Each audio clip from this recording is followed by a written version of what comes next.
Hello everyone, welcome to ఆర్ఎస్మై Telugu channel. ఇవాళ video వచ్చేసి సిల్క్ థ్రెడ్ బ్యాంగిల్స్ సంబంధించి క్లాస్ 4 అనమాట.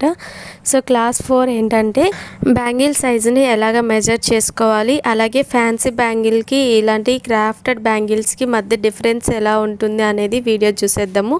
చాలామంది కస్టమర్స్ ఏమనుకుంటారంటే థ్రెడ్ ర్యాపింగ్ చేసిన తర్వాత మనకి బ్యాంగిల్స్ ఎక్కవేమో అని ఉన్న బ్యాంగిల్ సైజు కంటే కొంచెం ఎక్స్ట్రా చెప్తూ ఉంటారు. అలా ఏమీ అవసరం లేదు, ఒకసారి ఇక్కడ చూసేయండి. ఎందుకంటే బిజినెస్ చేసేటప్పుడు మీరు కస్టమర్స్ వాళ్ళ సైజ్ అనేది కరెక్ట్గా చెప్పడానికి, కరెక్ట్ ఎక్స్ప్లెనేషన్ అనేది మీరు ఇవ్వడానికి యూజ్ అవుతుంది. సో కాబట్టి డిఫరెన్స్ అనేది చూసేద్దాము. సో ఇప్పుడైతే వీడియోలోకి వెళ్ళిపోదాము. ఇక్కడ చూస్తున్నారు కదా, నేను సిల్క్ థ్రెడ్ బ్యాంగిల్స్కి యూజ్ చేసే ప్లాస్టిక్ బ్యాంగిల్ని తీసుకున్నాను. ఈ విధంగా లోపల వైపు రౌండ్ చేసుకోవాలి. ఇప్పుడు కరెక్ట్గా మిడిల్లో పాయింట్ చేసుకోవాలి. ఈ పాయింట్ అనేది అటు ఇటుగా అయినా కానీ మనకి బ్యాంగిల్ సైజ్ అనేది ఇక్కడ సైజ్ అనేది మారిపోతూ ఉంటుంది. సో చూస్తున్నారు కదా, ఇలాగా పాయింట్ చేసుకున్న తర్వాత కరెక్ట్గా ఫస్ట్ ఒకటి మీద పెట్టుకొని ఎక్కడ ఎన్ని పాయింట్స్ కవర్ అయ్యాయో చూసుకోవాలి. ఇక్కడ 6 + 2 పాయింట్స్ అనేవి కవర్ అయ్యాయి. సో దీన్ని ఏ విధంగా కన్ఫ్యూజ్ అవ్వకుండా మధ్యలో ఇలా గీత గీసుకొని ఇప్పుడు చూడండి 6.2 సెంటీమీటర్స్ కవర్ అయ్యాయి అన్నమాట. ఈ బ్యాంగిల్ సైజ్ వచ్చేసి 2/6 బ్యాంగిల్ సైజ్ అంటారు. ఇదే 2/6 బ్యాంగిల్కి థ్రెడ్ ర్యాపింగ్ చేసిన తర్వాత సైజులో ఏమన్నా డిఫరెన్స్ ఉందా అనేది కూడా ఒకసారి చెక్ చేద్దాము.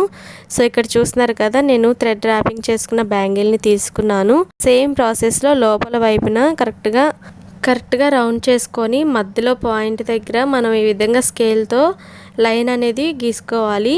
ఈ లైన్ అనేది కొద్దిగా అటు ఇటు అయినా కానీ సైజ్ మారిపోతుందని చెప్పారు కదా, సో చూసుకొని జాగ్రత్తగా చేసుకోవాలి. ఇవన్నీ కూడా మీరు ఒక బుక్లో నోట్ చేసి పెట్టుకోండి. అప్పుడు మాత్రమే మీకు కన్ఫ్యూజ్ అవ్వకుండా ఈజీగా నేర్చుకోవడానికి ఈజీగా ఉంటుంది. ప్రతిసారి వీడియోస్ వెతుక్కోకుండా సరిపోతాయి. సో ఇక్కడ చూస్తున్నారు కదా, థ్రెడ్ ర్యాపింగ్ చేసిన తర్వాత కూడా ఏమంత డిఫరెన్స్ లేదు. సో కాబట్టి థ్రెడ్ ర్యాపింగ్ నీట్గా చేసుకోవాలి. మనం నీట్గా థ్రెడ్ ర్యాపింగ్ నీట్ ఫినిషింగ్తో చేసుకున్నప్పుడు పెద్దగా డిఫరెన్స్ ఏమి రాదు. అలాగే ఇక్కడ ఫ్యాన్సీ బ్యాంగిల్ కూడా తీసుకొని చెక్ చేద్దాము.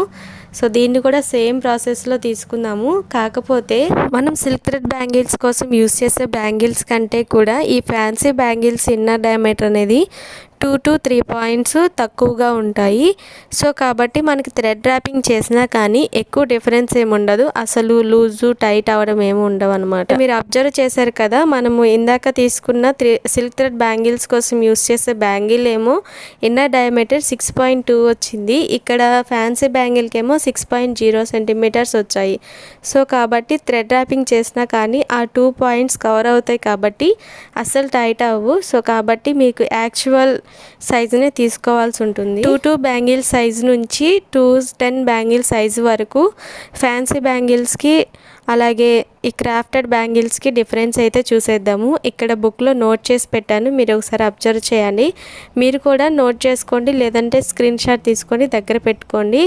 ఇక్కడ ఒకసారి మీరు గమనించినట్లయితే ఫ్యాన్సీ బ్యాంగిల్ వచ్చేసి 2 సైజు 5.4 సెంటీమీటర్స్ ఉంది. అదే థ్రెడ్ బ్యాంగిల్స్కి క్రాఫ్టెడ్ బ్యాంగిల్స్ యూస్ చేస్తాం కదా, అవైతే 5.6 సెంటీమీటర్స్ ఉంది. ఇలా అబ్జర్వ్ చేసినట్టయితే ప్రతి సైజులో 2 to 3 పాయింట్స్ అనేవి డిక్రీజ్ అయ్యి ఉంటాయి ఫ్యాన్సీ బ్యాంగిల్స్. అలాగే క్రాఫ్టెడ్ బ్యాంగిల్స్ అయితే 2 లేదా 3 పాయింట్స్ అనేవి ఎక్కువ ఉంటాయి. సో డిఫరెన్స్ ఏముండవు, మీరు యాక్చువల్ సైజునే తీసుకోండి. వీడియో యూజ్ అవుతుందని అనుకుంటున్నాను. ఇలాంటి మరెన్నో వీడియోస్ కోసం నా ఛానల్ని సబ్స్క్రైబ్ చేసుకోండి. ఈ వీడియో నచ్చినట్లయితే లైక్ చేయండి, షేర్ చేయండి. మరిన్ని అప్డేటెడ్ డిజైన్స్ కోసం ఇన్స్టాగ్రామ్ లింక్ అనేది డిస్క్రిప్షన్లో ఇస్తాను. ఇన్స్టాగ్రామ్ కూడా ఫాలో అవ్వండి. Thanks for watching this video.